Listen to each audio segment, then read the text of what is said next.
Parte 4. A Paliçada. Capítulo 16. Relato do Dr. Livesey. Como o navio foi abandonado. Passava um pouco da 1h30, 3 badaladas do sino em código náutico, quando os 2 botes deixaram o Hispaniola em direção à ilha. Eu, o capitão e o barão ficamos na cabine discutindo. Se houvesse um mínimo de vento a nosso favor, atacaríamos os 6 amotinados que restaram a bordo, levantaríamos âncora e nos lançaríamos ao mar. No entanto, o vento deixava a desejar, e para completar nosso desamparo, Hunter veio nos avisar que Jim Hawkins havia pulado em um dos botes e ido para a ilha junto com a tripulação. Nunca nos passou pela cabeça duvidar da honestidade de Jim Hawkins, mas temíamos por sua segurança. Considerando os ânimos em que os homens estavam, era pouco provável que o víssemos com vida novamente. Descemos ao convés. Com o calor, o piche das juntas do tablado borbulhava, e o odor me revirou o estômago. Se alguma vez já foi possível reconhecer malária ou disenteria pelo cheiro, era o caso daquele abominável ancoradouro. Os 6 canalhas estavam sentados sob a vela do castelo de proa murmurando. Era possível ver os botes amarrados na costa, junto à desembocadura do rio, cada qual com um homem sentado. Um deles assobiava a melodia de Lilibulero. A espera era torturante.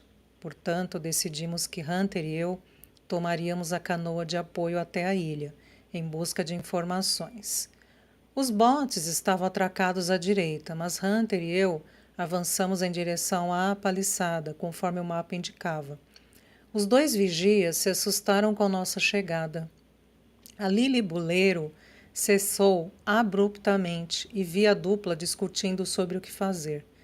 Caso tivessem decidido ir atrás de Silver e avisá-lo de nossa incursão, as coisas tomariam um rumo diferente. No entanto, imagino que tinham ordens para não sair dali. Por isso permaneceram onde estavam e voltaram à canção. O rio fazia uma ligeira curva após a costa. Manobrei o barco de modo a ficar oculto por ela. Saímos da vista dos botes mesmo antes de tocarmos a terra. Tão logo saltei da canoa, me pus a caminhar o mais rápido que podia. Sob meu chapéu usava um lenço de seda para amainar o calor e levava um par de pistolas para minha proteção. Não precisei andar nem 100 metros para chegar à paliçada. Descrevo-a a seguir. Uma nascente brotava de uma elevação de terra. Sobre essa elevação, logo atrás da fonte, construíram uma cabana robusta, feita com toras de madeira, capaz de abrigar cerca de 40 homens. Em cada uma das paredes havia uma seteira, de onde se podia tirar com mosquetes. Uma clareira foi aberta ao redor, que por sua vez foi cercada por uma paliçada de cerca de 2 metros de altura. Não havia nenhuma passagem e a estrutura era forte o suficiente para impedir ataques furtivos. Além disso, a clareira era bem aberta e deixaria qualquer invasor facilmente exposto. As pessoas que se abrigassem ali teriam todas as vantagens: um abrigo seguro de onde era possível atirar nos inimigos como se fossem patos. Seriam necessários apenas mantimentos e uma boa vigilância, pois, exceto em casos de ataque e surpresa, poderiam muito bem resistir a um regimento. O que mais me admirou foi a nascente. Apesar de nossa cabine no Hispaniola ser bastante satisfatória, com muitas armas, munição e comida, além dos excelentes vinhos, havíamos nos esquecido de uma coisa: água. Estava pensando nisso quando ressoou pela ilha o grito de um homem sendo morto. Assassinatos não eram nenhuma novidade para mim. Servi o exército sob as ordens de Sua Alteza Real, o Duque de Cumberland, e fui ferido na Batalha de Fontenoy, na Bélgica. No entanto, naquele momento meu coração parou. Mataram Jim Hawkins. Foi a primeira coisa que pensei. Uma coisa é ter sido soldado, outra bem diferente é ser médico. Não há tempo para hesitações nessa profissão. Assim, sem perder tempo, corri de volta à costa e saltei para a canoa. Por sorte, Hunter era um bom remador. Singramos as águas sem demora e eu logo estava novamente a bordo de nossa escuna. Como era de se esperar, encontrei todos muito nervosos. O barão estava sentado, pálido como um fantasma, preocupado com a situação perigosa em que havia nos colocado. Que alma boa!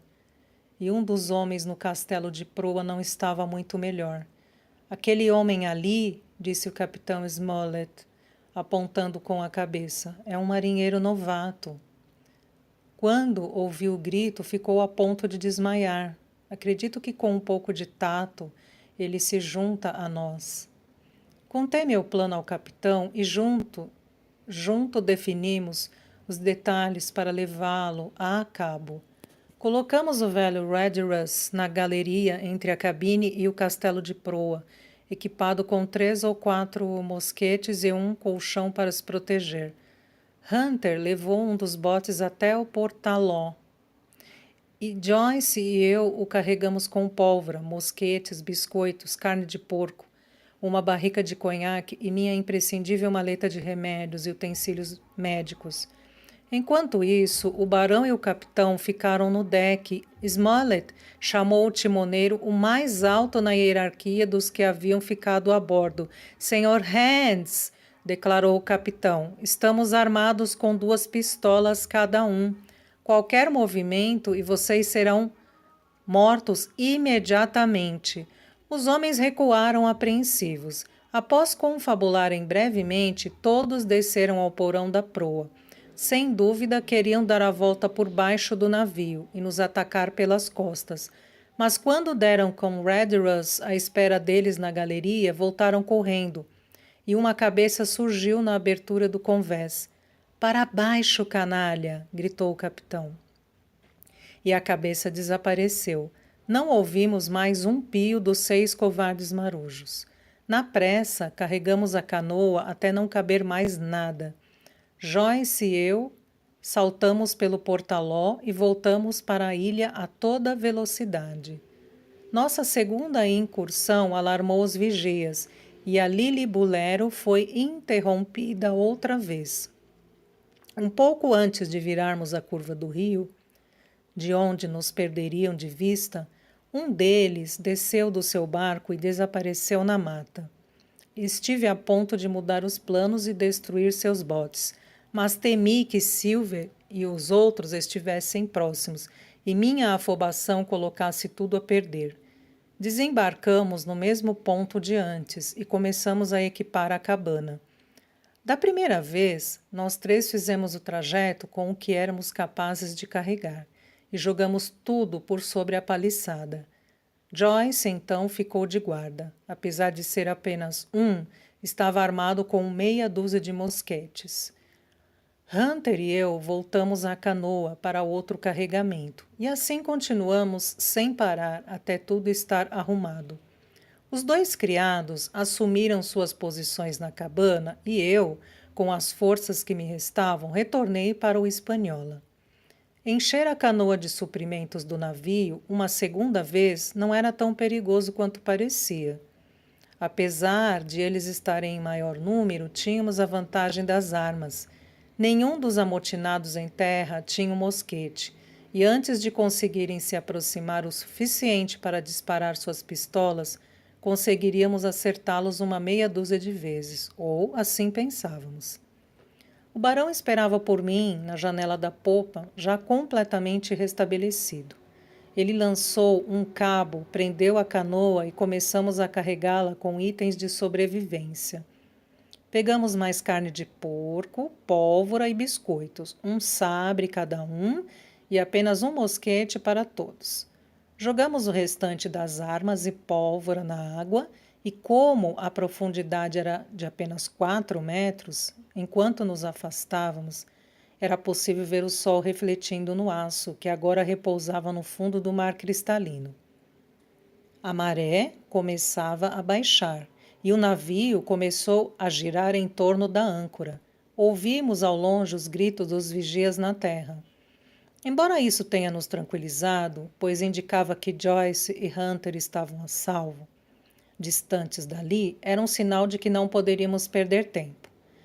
Redruth saiu da galeria e saltou para a canoa, e então remamos até a amurada, de onde seria mais fácil para o capitão Smollett juntar-se a nós. Marinheiros! Gritou o capitão. Estão me ouvindo? Nenhuma resposta do castelo de proa. É com você, Abraham Gray. Estou falando com você. Novamente silêncio. Gray! Continuou Smollett, gritando um pouco mais alto.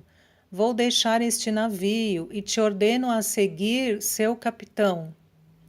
Sei que no fundo você é um bom homem e digo inclusive que nenhum de vocês aí é tão mau quanto quer parecer. Estou olhando para meu relógio. Darei 30 segundos para quem quiser se juntar a nós. Seguiu-se uma pausa. Vamos, meu rapaz, prosseguiu o capitão. Não perca mais tempo. A cada segundo que passa, arrisco mais minha vida e a destes cavaleiros. Foi possível ouvir um som de luta, e Abraham Gray surgiu com um corte de faca no rosto. Correu em direção ao capitão como um cachorrinho. Vou com o senhor, disse o rapaz. No momento seguinte, ambos saltaram para a canoa e começamos a remar. Conseguimos deixar o navio, mas ainda estávamos longe de nossa paliçada.